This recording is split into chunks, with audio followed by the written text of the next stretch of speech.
In the year Marcus Garvey was born, making money, politics, and education were off limits for every black person in the Caribbean.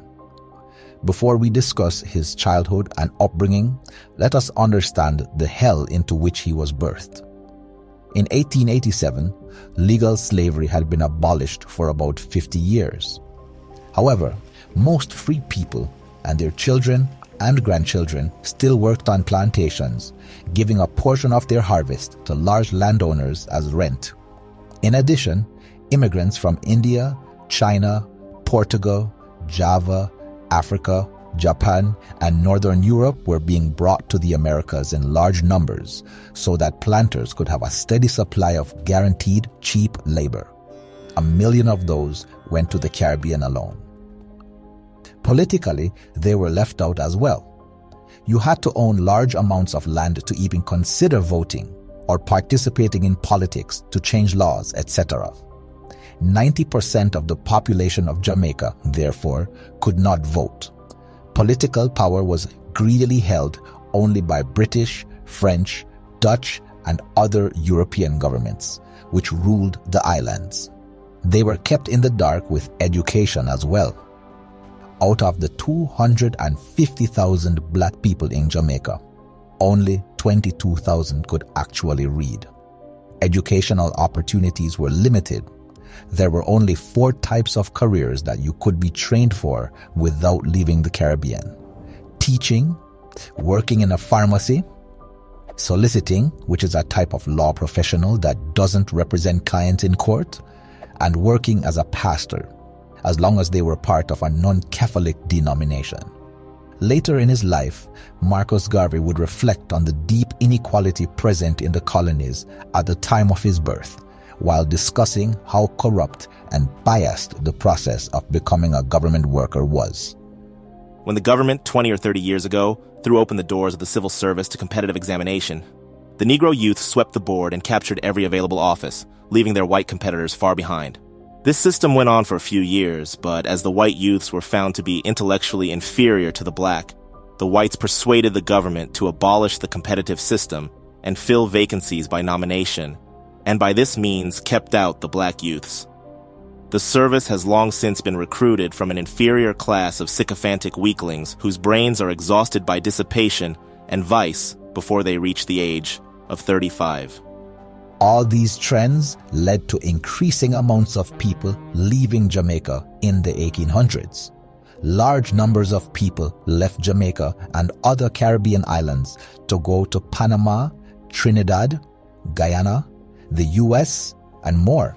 The construction of the Panama Canal and railways fueled this trend as they required large amounts of workers. This temporarily helped improve the conditions back home, as the people who left were able to send money back home regularly. Still, those left behind faced limited options to make progress in life. It was within this world that Marcus Garvey was born. Marcus Garvey's life began on August 17, 1887, in St. Ann's Bay, Jamaica, which was then a British colony. The social system he was born into placed him, a child of full African descent, at its lower rungs. His parents, Marcus and Sarah, ensured a life that, though modest, was more comfortable than that of many of his peers. Garvey's father, Marcus, was a skilled stonemason, while his mother, Sarah Richards, was a domestic servant, hailing from a lineage of peasant farmers. The Garveys, thanks to Marcus's trade, enjoyed a slightly more affluent lifestyle than many neighbors. However, Marcus's relaxed approach to finances led to the gradual loss of his property over time as he sold off land to settle debts. A self-taught man, Marcus valued his collection of books and occasionally contributed as a lay preacher at a nearby Wesleyan church. Despite these attributes, he was a stern, often harsh figure within the family, maintaining a distant relationship with Marcus, marked more by authority than affection. Marcus Garvey's parents were almost like opposites. His father's lineage was believed to be connected to Jamaica's Maroons, the brave group of Africans who fought for and maintained their freedom in the face of colonial rule. In contrast, Mrs. Garvey was a gentle soul. Marcus fondly remembered her as a sober and conscientious Christian, too soft and good for the time in which she lived. Growing up in St. Ann's Bay, Marcus Garvey cherished his Caribbean childhood experiences, later reminiscing, "I was born in the beautiful parish of St. Ann, near the falls of the roaring river. I grew with nature and drank much of her inspiration." His childhood was marked by an active outdoor life. Strong and charismatic, Marcus naturally emerged as a leader among his peers. He embraced the freeness of childhood, swimming in the sea, playing cricket matches, and exploring the countryside by foot and bicycle with friends. Marcus's first lessons on racial dynamics came at an early age. His childhood circle included children from two neighboring white families, one led by the local Wesleyan minister. Yet, as Marcus transitioned into his teenage years, a shift occurred. Initially, the girls, and subsequently the boys, from these families began to distance themselves, pretending to never have shared friendship with him in the past, when they played together as innocent children. These painful experiences marked Garvey's first lessons in the realities of racial segregation and discrimination. Garvey's childhood was filled with both mischief and narrow escapes. He once was saved by his mother from ingesting a poison-laced avocado pear. His youthful antics led to a run-in with the law when he and his friends were caught throwing stones at church and school windows, resulting in a fine.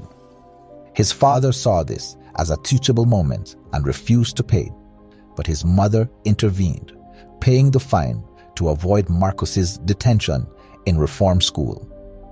Beyond these escapades, Marcus found constructive outlets, such as playing the organ at his local Wesleyan church. Before he discovered his passion and talent for printing, he worked alongside his mother and uncle on their rented farmland. This early venture into agriculture paid off. He earned 13 shillings a week from selling bananas. Later in life, he admitted, "I used to go to Sunday school, and when the girls were looking, threw 4 shillings in the collection plate." Garvey's education, though not remarkable by today's standards, was advanced for his time because illiteracy was common. As mentioned, only 10% of the Afro-Jamaican population could read at the time. A significant advantage from Marcus was access to his father's library, which greatly enriched his learning beyond the classroom. This self-guided exploration of books became a crucial supplement to his formal education. Without the opportunity for education beyond the basics, Marcus found an alternative path: apprenticeship. He connected with a printer who was also his godfather, Mr. Burroughs. This apprenticeship gave him a practical skill, but also allowed him to continue his self-education. Mr. Burroughs also maintained a decent-sized library where Marcus could immerse himself further in history, global affairs, and more. This laid a foundation of intellect that would serve him well in his future endeavors. Now, Marcus quickly became proficient in the printing trade, a skill that soon led him to seek new opportunities beyond his small hometown in rural Jamaica. He was motivated in part by his mother's financial setbacks. There had been a devastating hurricane in 1903, which had ruined her crops. Driven by a desire for broader experiences, Marcus ventured to the bustling city of Kingston at the age of 16. In Kingston, he found a home with an uncle and secured a position at P.A. Benjamin's printing establishment.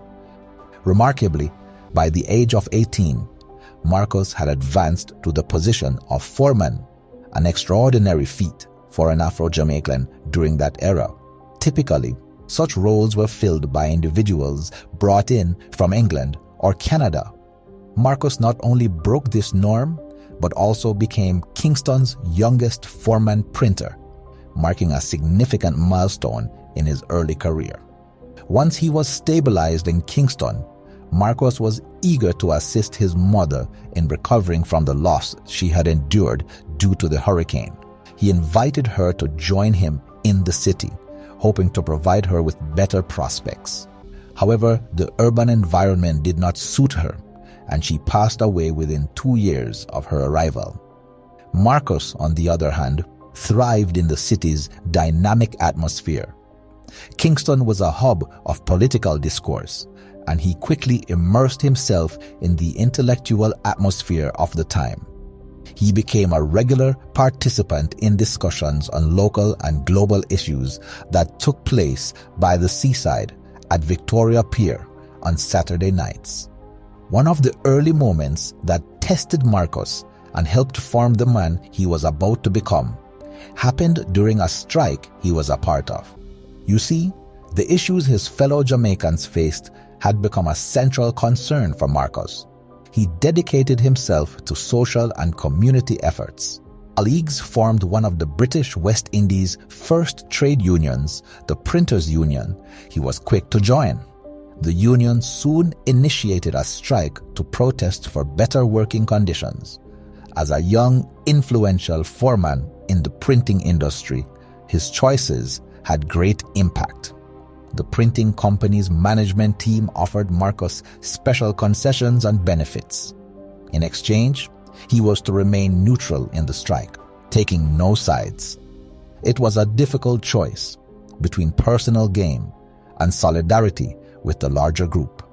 He eventually chose solidarity with his colleagues, who in turn appointed him as their strike leader. Eventually, the strike failed due to a lack of financial support for their activities, and Marcus lost his job at the printery, still a very young man. In spite of the job loss, he learned a valuable lesson about the power of standing up against those who misuse their power, and standing power for what is right, for the benefit of the people, even if it means taking a temporary loss. Marcus Garvey's reputation in Kingston was on the rise, not just for his involvement in labor disputes and community service, but also for his activities in public engagement, which would become a hallmark of his life's work.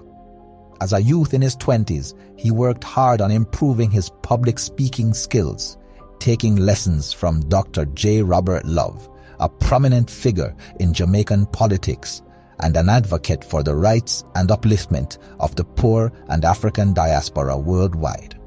Dr. Love's commitment to Pan-Africanism deeply influenced Marcus, who was also an avid reader of Love's publication called The Jamaica Advocate.